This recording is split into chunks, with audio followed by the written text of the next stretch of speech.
What's the one thing that would create inner peace for somebody if it's a lie that they cannot hide from themselves? And the answer was one's own conscience.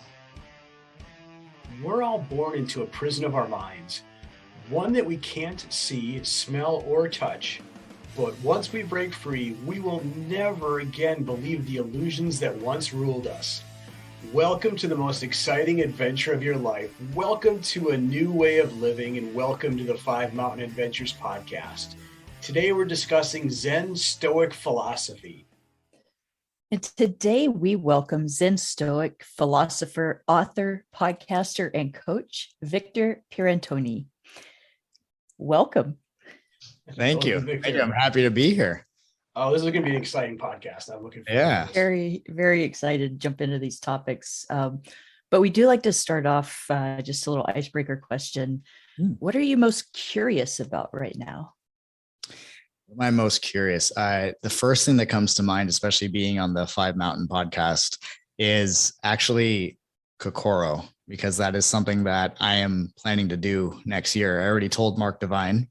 So I told him to his face while I interviewed him on my podcast. So I couldn't get out now. That's right. It was very intentional. But what I'm most curious about is learning about where I may have limited myself in the past, especially from a physical standpoint. I can see, and it's not as curious to think about it from a mental standpoint, because that's been where I've been more familiar, but definitely from a physical standpoint, because I've seen my body transform over the last couple of years, healing from a herniated disc, going from completely like immobile to, being mobile, going from not being able to recover quickly to starting to recover much quicker by making some changes in my life. So I'm very curious as to that journey on the road to Kokoro and see what actually comes up for me.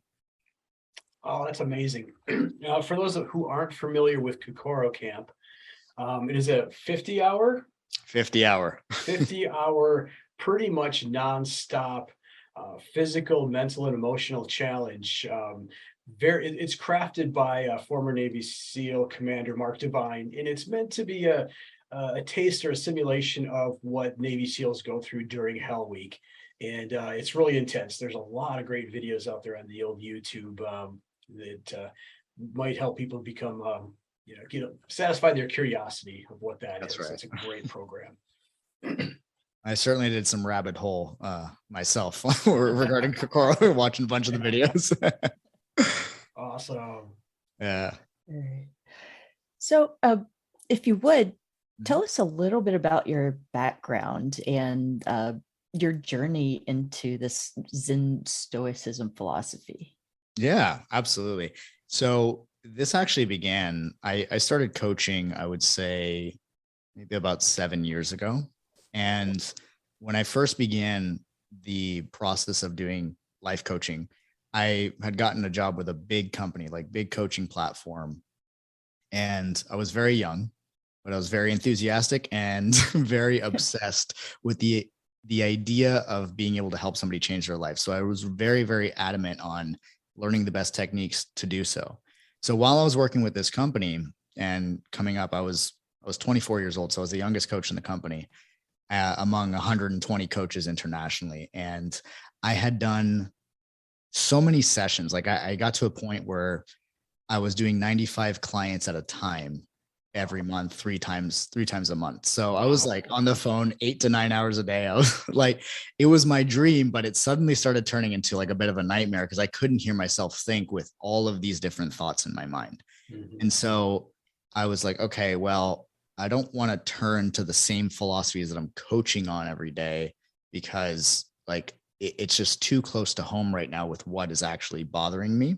So let me turn to something that has been around for a while. So I started looking at Zen Buddhism and meditating and just getting my mind still, getting very present. And then one of my clients mentioned Stoic philosophy. So I went and I picked up The Daily Stoic by Ryan Holiday. And I started this little ritual every morning, like not on purpose. It just kind of naturally came together where I would read a page, I would reflect on it, and then I'd meditate. And I would do that every single day. And it started making its way into my sessions. like just naturally, like being part of my actual coaching ethos. And slowly I stopped using the philosophy of the company to coach. And I was just pretty much using Zen and Stoicism almost exclusively, with like a little bit of the structure that we did, right, to keep the flow of the call going. But I was using a lot of Zen and Stoicism, and I had no idea that this was the case. But by the end of that year, the results came in for our stats and whatnot, and I was ranked number one in the company out of 120 coaches internationally, and I was using Zen and Stoic. So I thought to myself, there's something here, and I got to run with this. I got to pursue it. So that's ultimately at the point where I started the podcast. That's powerful. What you just said. So that many coaching calls per week, per month.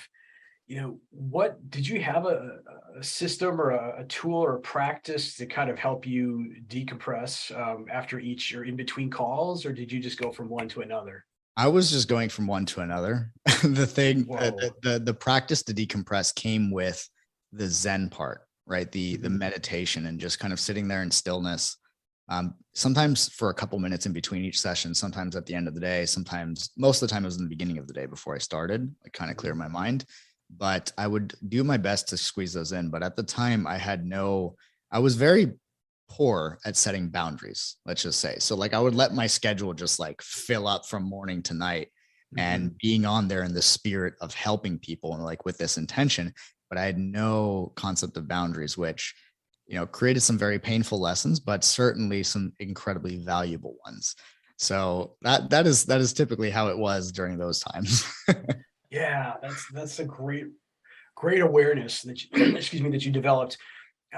That's a very important coaching point too, right? For people in general is, set boundaries. Don't let your schedule rule you. You should control your schedule.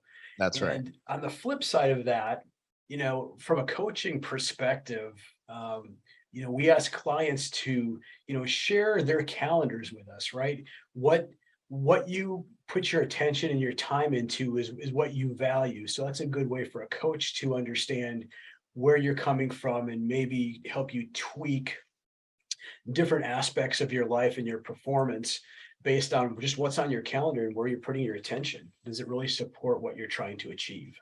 That's right. Yeah. And I think that's really interesting because I like to look at habits and essentially how we spend our time or how we determine what's important to us based on it. I think it was James Clear. He talked about it in Atomic Habits, like how it's like a voting system. Yeah. And what you're using your time for, or what you're using your dollars for, or your energy for, is you casting votes and telling yourself, on an unconscious level that this is important to me. So like we keep doing it. So if for me, what I was basically saying with a schedule like that is everyone else is more important than me, and whatever I need can wait, which is not, I wouldn't recommend that. Absolutely not. Right. Yeah. All right. Well, let's get into it. Would you explain the concept of Zen Stoicism? By themselves, they're very powerful thought tools and meditation tools or philosophies. Yes. But now that you've melded it, I'm very curious as to where we're going to go with this. Yeah. I'm happy to share it. So in the beginning, it was a lot of like, my philosophy was, here's some Zen, here's some Stoicism. This is how they apply in different situations. And it originally was very fragmented, I would say, on the road to do this, because I knew that they intersected and that they helped fill gaps within the other, but I didn't understand exactly how. Mm-hmm. And Stoicism is a great practice for metacognition. In other words, like the awareness that you're thinking and how to actually change your thinking, rather than just kind of be fully associated into one's thoughts and identifying with those thoughts. So Stoicism is great for that. It's a mind helping the mind type of process. Whereas Zen, on the other hand, is actually getting outside of the mind. Stoicism prioritizes logic, reason, and rationality in order to guide one's thoughts, whereas Zen actually aims to transcend logic, reason, and rationality, knowing that they are also illusions and limitations of the actual mind's capacity. So through a process like meditation, it helps us to transcend the level of our conscious mind and how we're thinking. So when I saw these two, I said, well, Stoicism is great for helping me and my clients think more effectively. Zen is great for letting go of the attachment to the idealism that Stoicism or other philosophies might bring. And so when I started to meld them together, I realized, I said, okay, well, Stoicism has four main virtues. So for anybody who's not familiar with Stoicism, it's pretty simple. The idea is it rests on the premise that you cannot control what happens around you, but you can control how you respond. And you can respond with one of the four virtues or more than one of the four virtues of Stoicism, which would be wisdom, justice, courage, and temperance. So you can respond with those, and that's essentially doing the virtuous thing. Now, as I was thinking about, okay, well, what makes Zen Stoicism different? Because I wrestled with that for a long time. Like, it was a very difficult thing to actually bring them together in a way that was cohesive. I said, okay, well, what is Zen Stoic about? Zen Stoic is a philosophy that aims to help a person who practices it to create unshakable inner peace within themselves. So then I asked myself, I said, okay, well, if you're being virtuous in the world, if you're doing and saying virtuous things, does that equal inner peace? And the answer is no, because you can do and say the right things, be rewarded for it, be praised for it, but that doesn't necessarily mean that one is okay with themselves. So I asked myself, I said, like, well, what's the one thing that would create inner peace for somebody if it's aligned that they cannot hide from themselves? And the answer was one's own intentions. And so Zen Stoic is based on this philosophy of what are called the intentions and delusions. To be intentional is to aim your focus towards the direct experience of being human, essentially, because Zen has many different definitions and doctrines and different beliefs. But in a nutshell, Zen is not a philosophy, it's a direct experience. And it is a practice, which is why one doesn't necessarily need to read books or a teacher to become proficient at Zen. In other words, Zen is to be perfectly and simply human, in the experience, totally present. And everything else can fall off from there, because that's when a person's experiencing a state of Zen, you could say. So I said, okay, well, where do these intentions need to point to? They need to point back at the human experience, the now. What brings you into the present of your own experience? What brings you back to yourself? Capital S self for those who are who are familiar with that terminology. But what brings you back to the capital S self, like the universal self? And so I thought of this format, this framework of intentions and delusions. And delusions would be ultimately pointing us away from ourselves into abstractions, into like concepts of the mind, and chasing ideas, ideals, and concepts within our minds rather than bringing ourselves to the present. So there are four subset or four pair bonds, I would say, of intentions and delusions that I had created. The first one is embrace versus resistance. Now, embrace would be the intention, and embrace is I really modeled amor fati from Friedrich Nietzsche, like the love of fate, to not just bear your existence, but to actively love it, to embrace all of it, not to wish you were different or to wish things were different, but to love what is. And that would be to have an intention of embrace, because if you're on the other side with the delusion of resistance, you're basically arguing with reality. You're like wishing you were different, you're wishing things were different, and you're getting into like the imaginative ideal of what life could be, but you're not present in what life is. So your power to actually make the change that you espouse actually becomes nearly impossible, because we basically live in an abstraction of like, I don't want this, I don't want that, and we're pushing life away. Whereas when you embrace who you are, you start to find the gifts, the strengths, the things that can actually create the change that we're seeking. So that would be the first set of intention and delusion. And I before I move on, I don't know if y'all had any questions or things you wanted to touch on there before I went on to the other ones. Yeah, absolutely. Because I feel like so many people are stuck in that mode of, well, it's the delusion of comparison and wanting to be in the future or stuck Yeah. in the past. And why are so many people stuck here in that Well, place? yeah, I mean, to resist life is to, I mean, there's usually a positive intention, or at least a self-serving intention behind any kind of delusional thinking that we might experience. Like, we're trying to do something good for ourselves.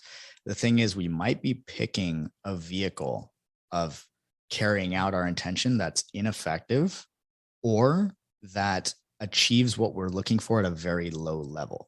So resistance might make somebody feel safe, you could say, maybe like safe from like what might be uncomfortable or painful in their life. But at the end of the day, like, it's a form of hiding. It's a form of like, getting out of the way and not being present to life. So the reality is, it doesn't actually create safety long term. It might create the sensation of it in the moment.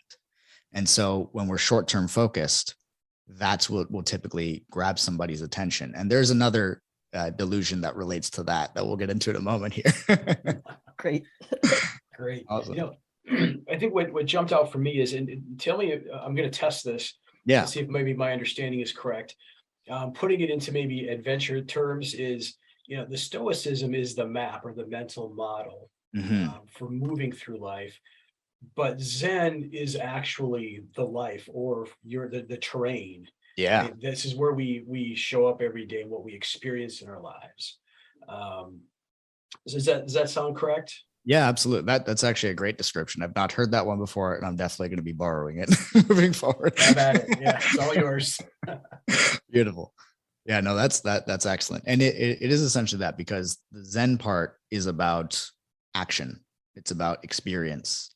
And Stoicism definitely talks about the importance of action, but Zen is the actual experience of the action itself, like the direct experience, like here in the now, how I'm acting or how I'm being, what I'm choosing in this moment. So yeah, that's great. So shall I move on to the next one? Absolutely. Okay, cool. So the next intention delusion set is understanding versus control. So this one's really interesting, because we tend to try to control that which we cannot understand. And so in the absence of seeking curiosity, one would seek to control the situation, or to try to control another person if they didn't fully understand that person. So the simplest way to boil this down is that understanding is very simply leading with questions that have an element of curiosity to them. It's like wanting to learn something, right? The more you want to learn consistently to deepen one's awareness and one's knowledge about a specific topic or situation, that's where understanding would come in. It's like leading with curiosity, like coming in with the intention to learn something. Whereas control is coming in with a conclusion of how something already is. So when people say something like, I don't need to learn anymore, or like, I know all that I need to know, like, they're putting themselves in a box. So understanding communicates in questions. Control communicates in statements, definitive statements or conclusive statements that essentially come in with a sense of deductive reasoning. Whereas understanding comes in with inductive reasoning, right? So it's trying to draw in more information and deepen the understanding, because typically when somebody is trying to control something, they're going tunnel vision on a specific aspect of a situation rather than taking in everything, or kind of getting more peripheral in their vision and like seeing what else is around them. Alan Watts talks about this a lot, where he discusses that much of the time, and I'll paraphrase what he says, but it's kind of like looking at a painting and only wanting the subject of the painting and not wanting the background. And when we try to control things, it's like we fixate on the subject of the painting or the portrait that's in there and completely disregard what's going on in the background. And a lot of the time, the background and in the context of what that painting is actually giving it meaning. But if we fixate on like one little thing, then we rob ourselves of that learning or that wisdom that we might gain from having a more open view of life, a more curious view of life. Wow, so much there. But I think what I really just leached onto there was a lot of us controlling is really us judging. Yeah. Yeah, absolutely. Definitely. So That's a us great just way of putting it. trying to figure out, or it's our way of maybe just like you said, making sense of what we're seeing. Mhm. But like looking at the painting, if we're only seeing one brushstroke or That's the right. one dot, we're not seeing the full picture. And 100%. wow, this is applicable to so many areas of Yeah. life. Yeah, I've been able to use this in coaching really effectively because it's very clear. Not to me. Like I'm not going to assume where somebody's intention is. That's a slippery slope. Mhm. But I'll always ask them, right? Like I give them an understanding of the framework. I'd be like, okay, well, what's your intention here? Like, where are you at on this scale if you were to use this? And it's usually very clear and very obvious to somebody where their intention is, because typically when we're in delusion, there is a physical sensation of like agitation or um, like overly aroused in a situation or trying to like discomfort kind of thing. And one can definitely sense when they practice more developing the awareness of their like somatic sensations where they might be from an intention delusion standpoint. You know, excuse me, the whole idea of intention, Mhm. operating with an intent, having an intention for a morning practice, a meditation, um, a training session of some sort, um, I think is really crucial here to understand.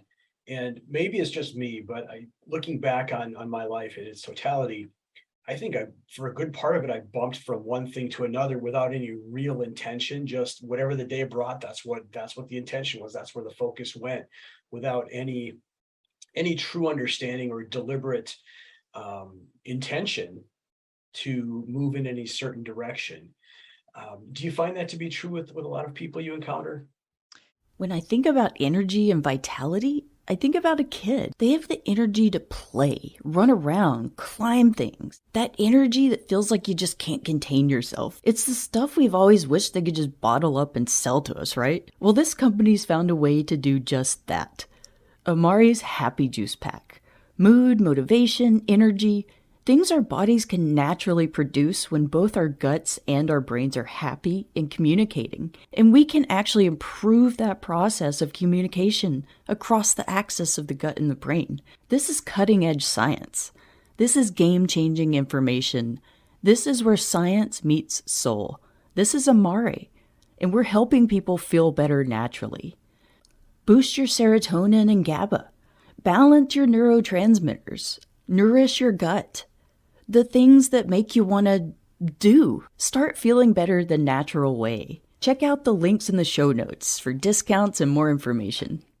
Yeah, and it closely relates with like the next pair bond that we're going to be talking about, because typically what's happening is, at least this is what I've noticed, somehow some way certain sectors of our society have almost like poo-pooed being emotional. Like emotion is bad or whatever. Like you need to get rid of emotions or leave your emotions at the door, where the reality is emotions actually have a lot to tell us. They're a signal that is trying to communicate something and some kind of a meaning or lesson or whatever it could be.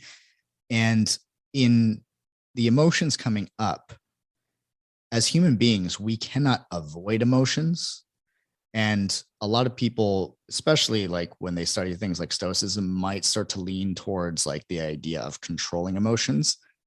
I don't believe that one can control emotions. I think you can communicate and understand your emotions and respond to them accordingly, but they're going to come up based on different life experiences that you have. And as a human being, like we're sentient beings, like we're here, we feel a lot of things, positive, negative, pleasant, unpleasant, that sort of thing. So what I notice is that sometimes when somebody has an intention to do something, but then they get pulled away, what they're trying to do is they're not trying to understand the emotion or to channel the emotion into something productive. What I notice that they're trying to do is they're trying to soothe the emotion or hide the emotion or avoid it entirely by like, okay, well, this action or like this thing that has caught my attention, this urgent matter, feels bad. So I'm going to address it real quick because that's what's grabbing my attention from an emotional standpoint. So it's almost like an attempt to soothe one's feelings rather than understand and channel them into something constructive. Yeah, I love it.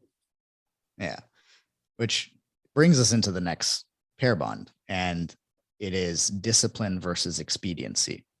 And so this I look at as one's relationship. It's related to one's relationship with their own emotions.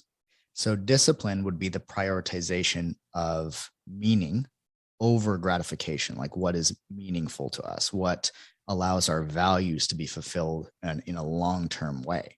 Whereas expediency is prioritizing gratification over meaning. So it's more so like what's going to make me feel good right now and what will soothe the unpleasant emotions I have right now. And so expediency is not necessarily just moving quickly into something. It could just be trying to bypass an unpleasant feeling in some way, and rather than sit with it and understand it.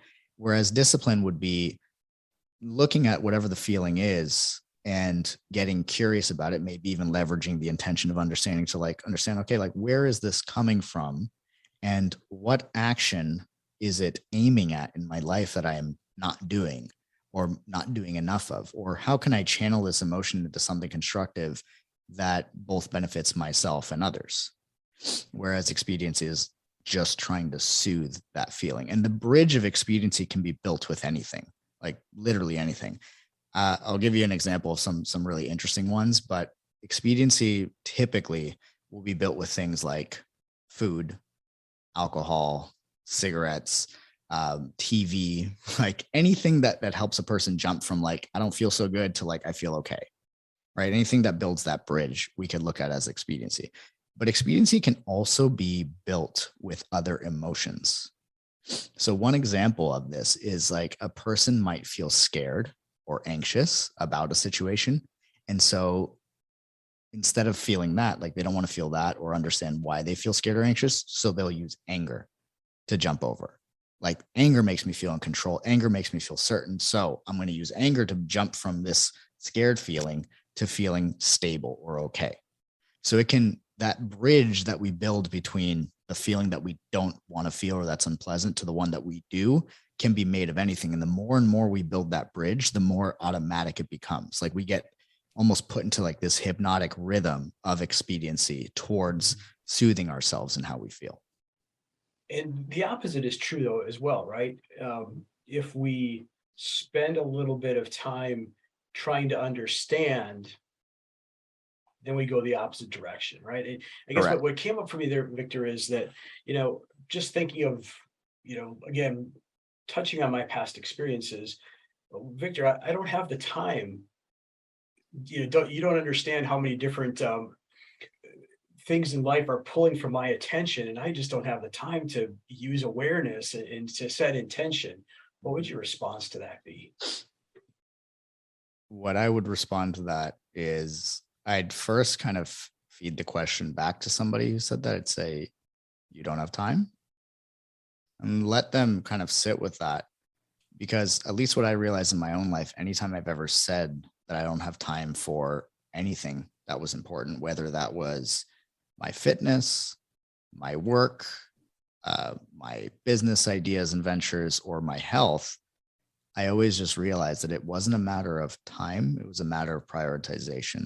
Mm-hmm. And expediency would be essentially saying that I don't have time because of all these things. Whereas discipline would be like, well, what is most important? What is most meaningful to me right now? What is the one thing that if I did this now would actually have the greatest ripple effect across all contexts of my life?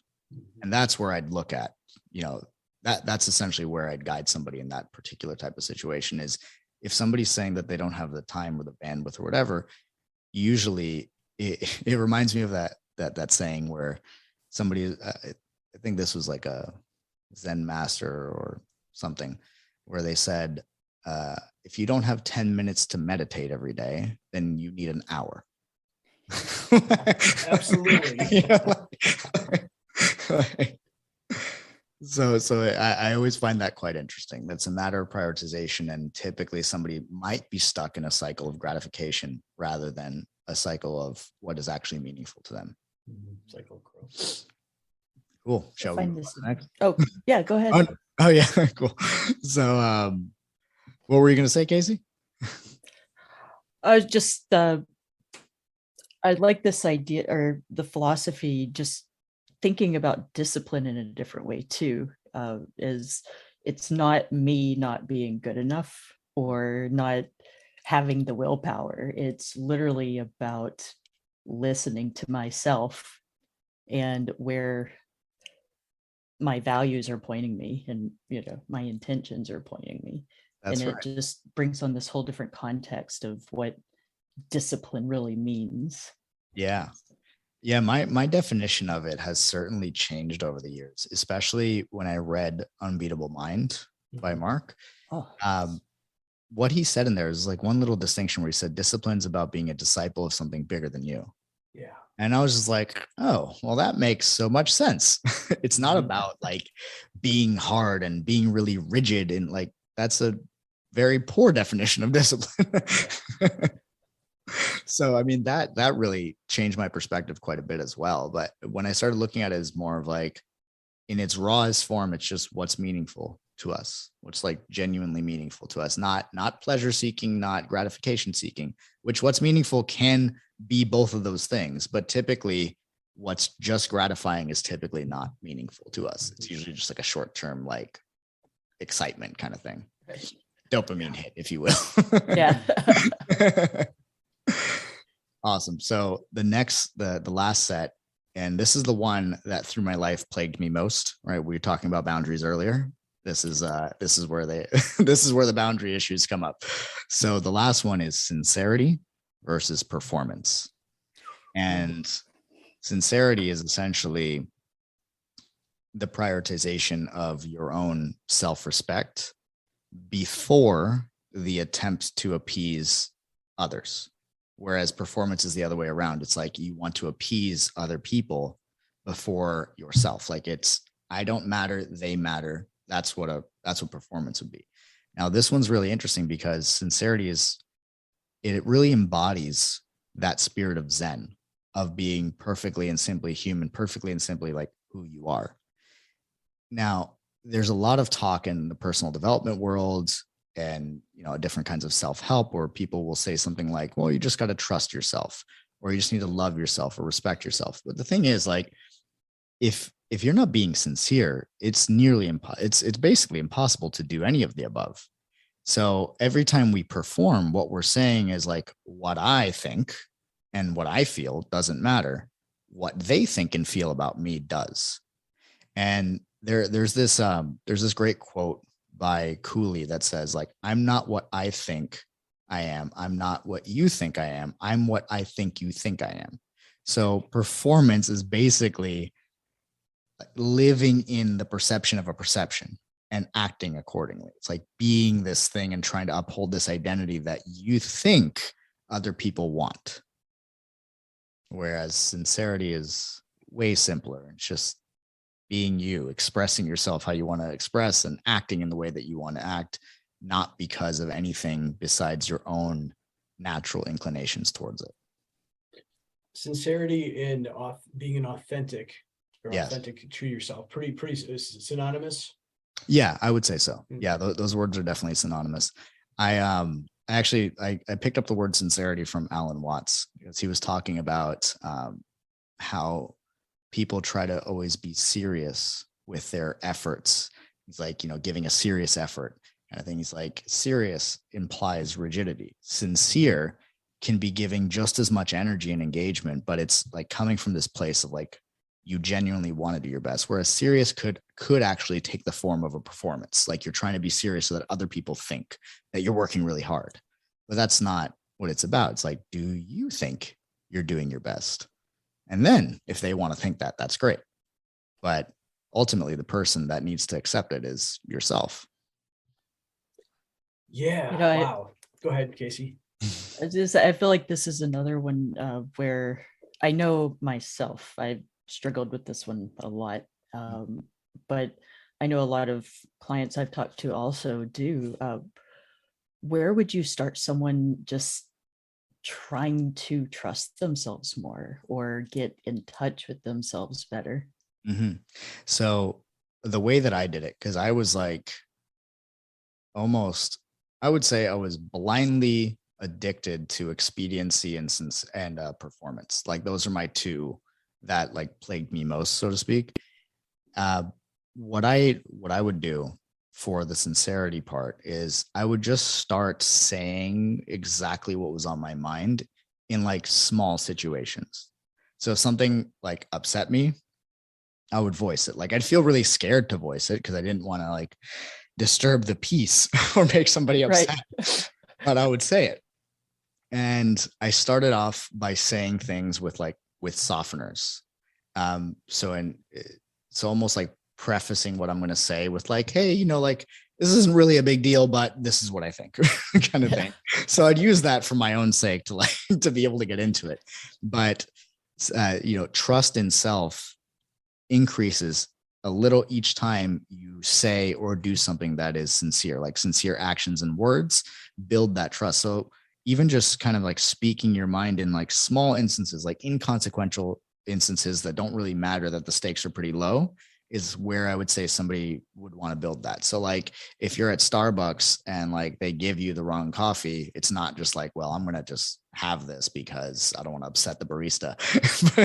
It's like, you know, like, it's like, hey, I wanted 2 pumps, not 3. And this is like excessively sweet kind of thing. Right. So like little things like that. And then eventually building up into like actual experiences where you're being sincere in your expression when the stakes are a little higher. Like even when it's uncomfortable, you're saying what you need to say or you're doing what you need to do because that is what's true to you. And all of these intentions, I mean, like they all kind of work together in sync. And sometimes someone can be fragmented in the intention where like they'll have one intention and one delusion. So one example of like the opposite problem of what we're talking about is like somebody who cannot help but be sincere and they do so in a blunt way. So this to me is like one of the most interesting, because when somebody is like very sincere, like they speak their truth and they describe themselves or they identify like, I'm a blunt person. What's really fascinating about that is it's a combination of sincerity and expediency. So it's like one intention, one delusion, because the discipline of that is not, am I speaking my truth? That's not the question for a person in that particular scenario. The question is, am I speaking my truth in a way that is going to be meaningful and received by the person I'm saying it to?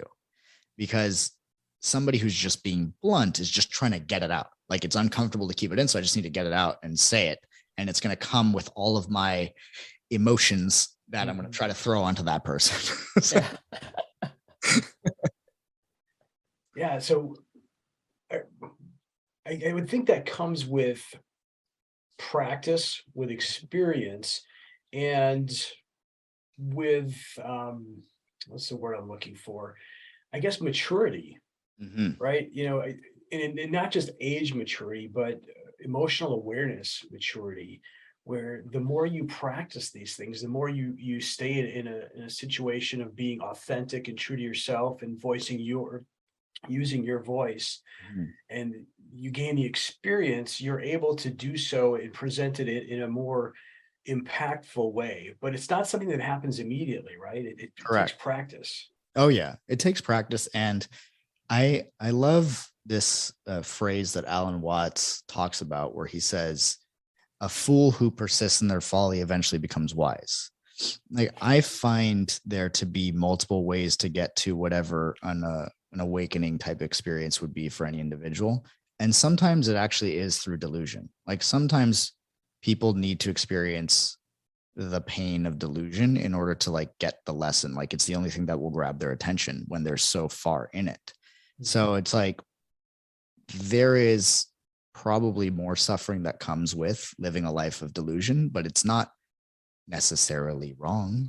like sometimes we need to go through that in our own way to understand the significance of what it means to be intentional, what it means to embrace and understand and be disciplined and be sincere, like sometimes that doesn't have as much validity in our subjective experience because we haven't experienced the contrast yet enough of a degree that actually calls to our attention. So everybody's different in this sense.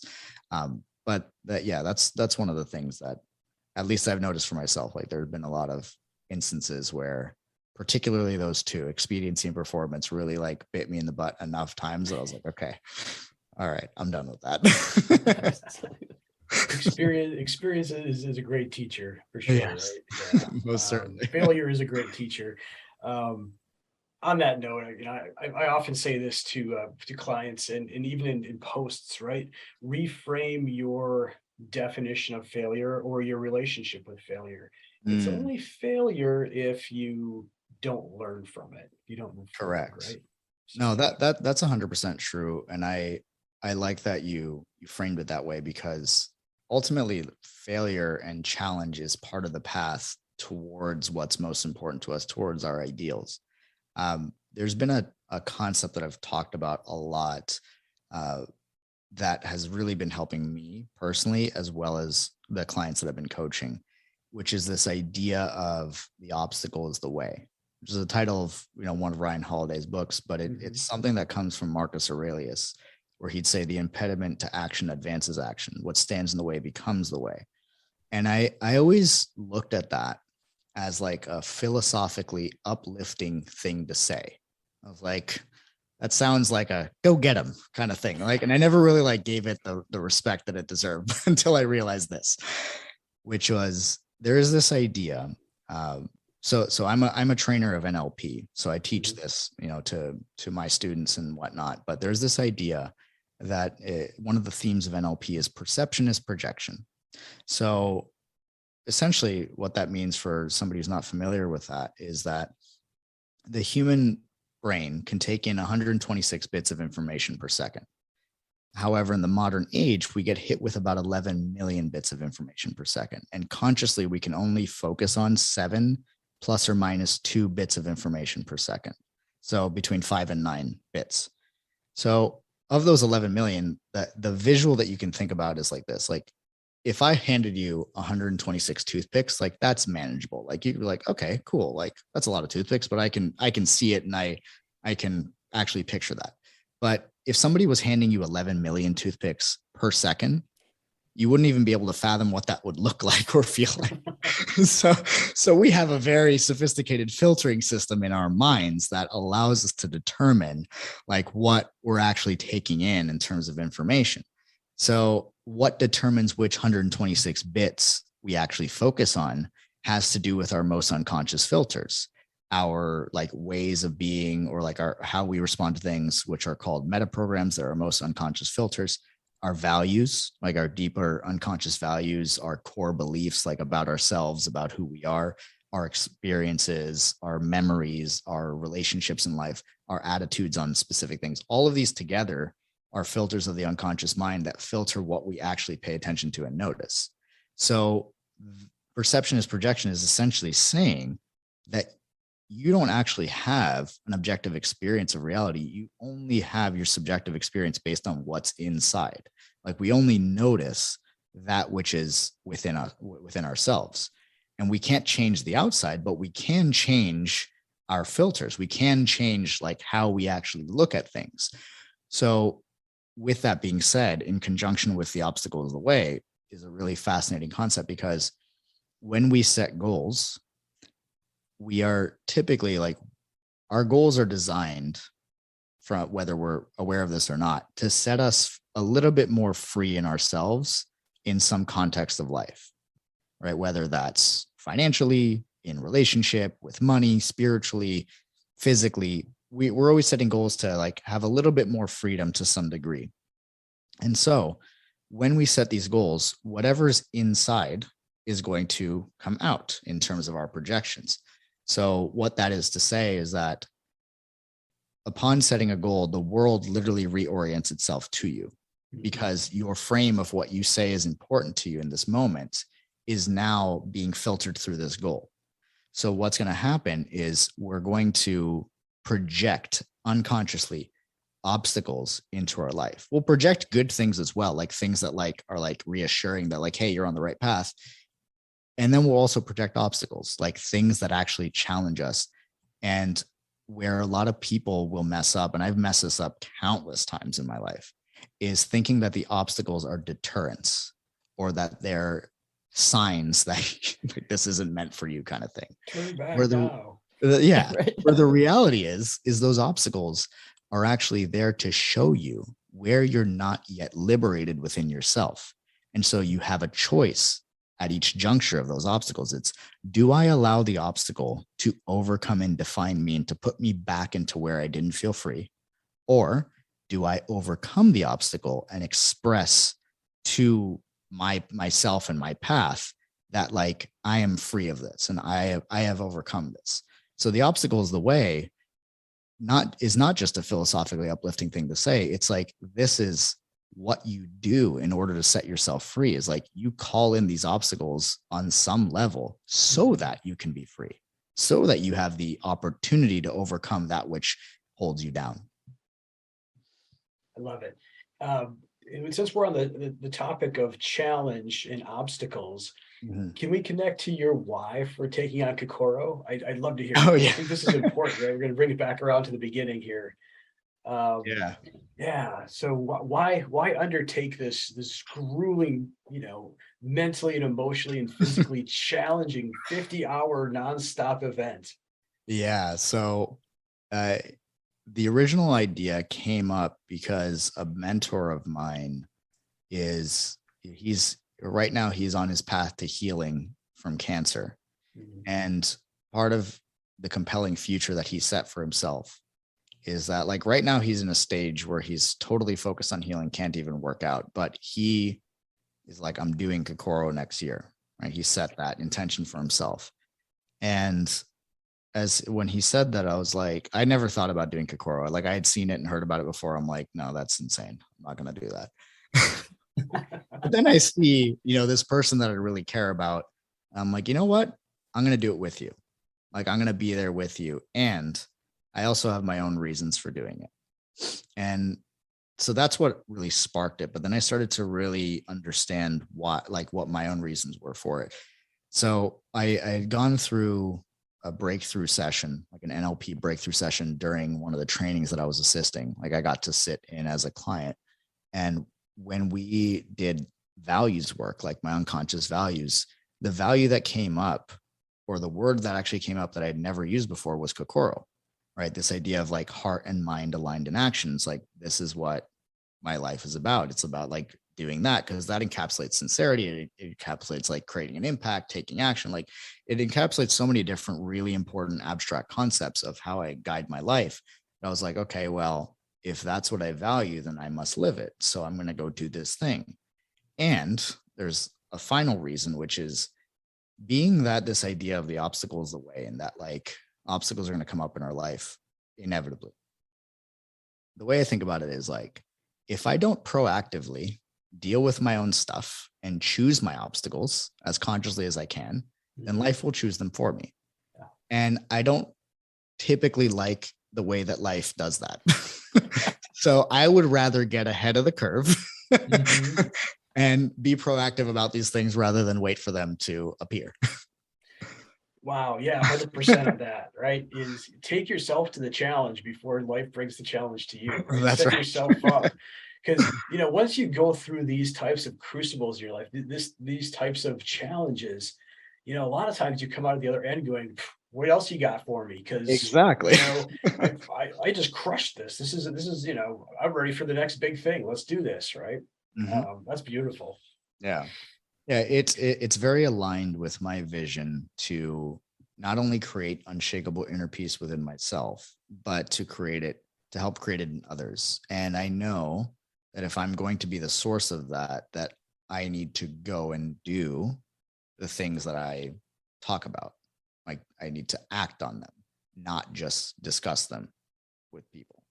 And so I believe leadership is the transference of what you have internally to someone else. So you cannot give what you don't have. So I find experiences like Kokoro to be experiences where I am going into the depths of something that I have no idea how I'm going to actually make it through, so that I can bring back something that will not just benefit me, but benefit the people around me. Yeah, 100%. So we've talked about the philosophy and some of the whys here, and some of the obstacles, but can we talk about now the structure of how we do this, how we move into accountability and moving ourselves forward with Zen Stoicism? Yeah, absolutely. So I typically, when I originally started Zen Stoicism, I started to shy away from like the idea of goal setting. Like I got very into like the Eastern, like just live in the process and enjoy it. But then I realized that like you're setting goals whether you realize you're doing it or not.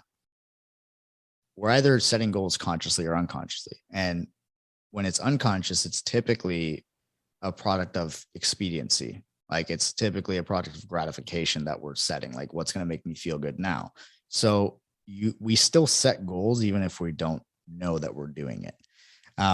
Jordan Peterson talked about this in one of his lectures, which I thought was really fascinating, where he said the Buddhist term Maya, which means like the world is an illusion and our minds essentially shape it for us. He was talking about how it has validity because our goals change the frame. And that's an absolute that we experience. What he's saying is not a good idea is not to have a frame at all, to be goalless, because then you just kind of derail into chaos, which the way I say it is like, we can't not have a frame or a goal. And sometimes our goal, being really unconscious, is something very vague and typically something like really low level in terms of a sense of intention, where it could be something like, well, my goal is to not experience social anxiety, or my goal is not to fail. And those types of goals, like they're very low level and they really like distort the world in a way that's not really good for a person's well-being. So it's better to set goals consciously. So if somebody's, going on the Zen Stoic path, which that's also the name of my podcast, essentially what it begins with is setting a goal of some kind. Now, how does one decide what kind of a goal that they want to set? Well, the thing that I'll typically ask somebody is, your goals they can fall into multiple contexts of life. Could be career, could be health, could be spirituality, relationships, family, friends, or your own personal growth, right? Those are the 6 categories that it mainly falls in. There's other subcategories, but those would be the 6 that I typically will use with clients. And then I would ask them, okay, first we decide the context, like of these contexts, which one would cause the biggest ripple across all of their contexts of your life? Like which one would, create the most profound impact? And then once they decide the context, we'll be like, okay, well, what is the current reality? Let's see it as it is. Not worse than it is, but let's see it as it is. Let's recognize what's going on here. Following that, then I would have them, okay, let's envision the ideal. Like what do you really want it to look like? Like what would be the best thing? And then from there, once we envision that, we would want to align our intentions. Like, okay, well, why is this important? And the idea is to use those 4 intentions as a guide of what will this create for me? Like, how will this allow me to embrace more? Or what understanding will I create? What kind of discipline will be most meaningful for me? What's the sincerest expression of what's actually important? And then from there, I have somebody magnify their potential, starting to ask themselves, okay, well, who do I become? And in which ways do I set myself free with this goal? And then following that, we start to explore the possible actions of that. We assess the obstacles proactively. So I'd say to somebody okay, well, what could go wrong? Right. This harnesses a concept in Stoicism called negative visualization. Like, what's the worst thing that could happen? What could go wrong? How could you royally F this up? I'll ask these questions. and then I follow each of those up with, and how will you proactively address that or mitigate it? Or how will you look at it if it does happen? Like if this obstacle shows up in your path, how are we going to look at it? following that process, I have my clients do a process of what's called taking inventory of your assets. So a lot of the time we have strengths, skills, and resources that are there, but because we're tunnel vision on our limitations or on like how something is not going to work, we don't think about what we have at our disposal. So I'll have somebody take inventory of all their assets, their skills, their resources, their strengths that they have, the people that they know in their life that can support this. And then finally, I have them highlight what are the most important or essential actions that you've put down here that if you did nothing else, but you did like these 2 or 3 things, it would get you at least 80% of the way there. And that's essentially the path that I design. What's interesting about what I just explained is that's my structure, and it creates 2 acronyms, dream and path. And it's like envision the dream, map the path. And that's the idea of like the what, the why, and the how. Mm-hmm. Wow, that's incredible. As we're going through this whole conversation today, I found myself repeatedly saying, I'm going to need some more time to unpack this. I may have to listen to this on my podcast just to kind of revisit this. But also being mindful of the clock here. Where can people go to find out more about what you do, the work the coaching, the book, the podcast? Because I'm curious. I need to go deeper into this information myself. So my podcast is called the Zen Stoic Path. You can find it on any podcast platform that you enjoy, like Spotify, Apple, Google, any of those. Where I'm typically most active right now is on Instagram with like daily content. So it's just my name, Victor.Pierantoni. And you can find little clips from the podcast, a lot of content there. And then if you go to zenstoic.com, that's where, you can read a little bit more about, the process and how to book a call with me if you wanted to talk to me directly. One thing I am doing coming in January is I'm doing something called the Liberation Leadership Training. And the whole idea of this is how to help somebody double their impact within 90 days so that they're achieving twice the results with their customers and clients in half the time by, not just getting the education, but the transformation plus 3 certifications that will make them an absolutely unshakable leader. So that's what I'm working on. That's coming out January 2023. And it's definitely something that will get somebody totally immersed in like this type of thinking. Beautiful. That's Well, exciting. I'm excited. Yeah. Awesome. All right. Is there anything that we missed talking about that you think is important for our listeners to understand? Probably just one little detail. Not that y'all missed, but that I missed when you asked me why and how I started this whole thing. And this all came from like what really sparked this in me, like started at a very young age. It started when I was like 7 years old. Because my mom passed away when I was 7. And in that experience, like I had the most amazing mother who would just light up a room anytime she went in. So I had this amazing mother, and then she passed away from cancer, which like totally devastated me. I didn't understand how to handle it and whatnot.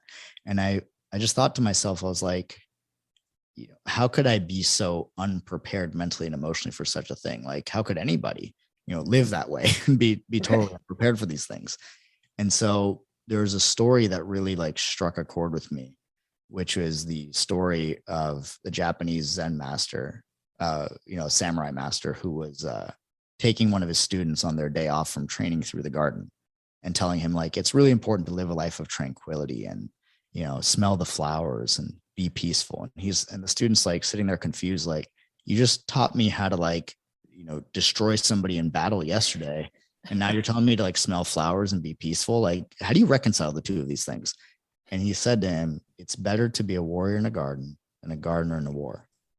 And that is one of the big reasons why I do what I do and why I aim to help people to create unshakable inner peace.